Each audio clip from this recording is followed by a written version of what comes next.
Hello, welcome back. This is the third makeup attendance assignment I am completing today. And the not this week we will be focusing on week 10, which is perspective and forgetting. And so this I guess this chapter and overall this journal entry was really intriguing just because of the character, for the fictional character that was created to demonstrate, well, not to demonstrate, but to connect to how philosophy works, or what philosophy can do or connect. Um, so there is this guy. His name is Fumes. I'm going to read I'm going to read off a little bit of my journal entry, but um, Fumes, who was thrown off a horse that led him to be paralyzed, which caused a drastic change in his life. The effect of being paralyzed means you cannot move. You have no ability to move, nothing, you cannot feel nothing. So um so he lost the ability to move. All of this immobility caused a lot of emotional damage. Fumes decided not to dwell on it and use it to his advantage.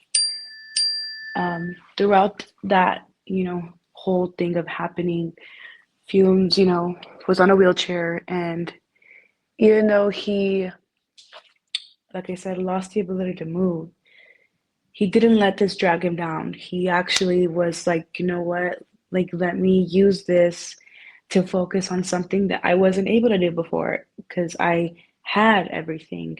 You know, you look at something now and you're like, oh, it's like whatever. Like I'll remember it, but you really aren't in the moment because you're thinking about it. You're not thinking like something bad can happen to you that can now lead you to, reminisce on memories that you weren't able to actually remember.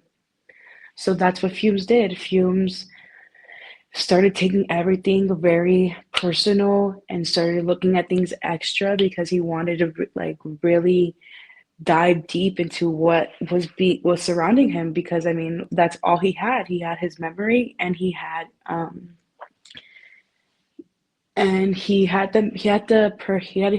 ability to be he had the ability to remember everything, and as well as not to forget anything, because I mean with him not being able to move, he was able to use his mind to be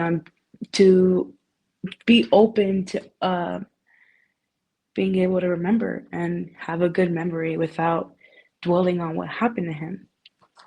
So a quote that I had put is, Fumes lying on his back on his cot in the shadows could imagine every crevice and every molding in the sharply defined houses surrounding him. That just, I mean, even in the chapter, it really goes into depth on how perfect he had his memory set in stone, and he was able to not forget anything because, like I said, I guess it's a willpower people have to really, dive deep and, fight what's inside, like fight their inner demon of like, he couldn't move. Overall, that is what the chapter is about. And yeah, that was week 10.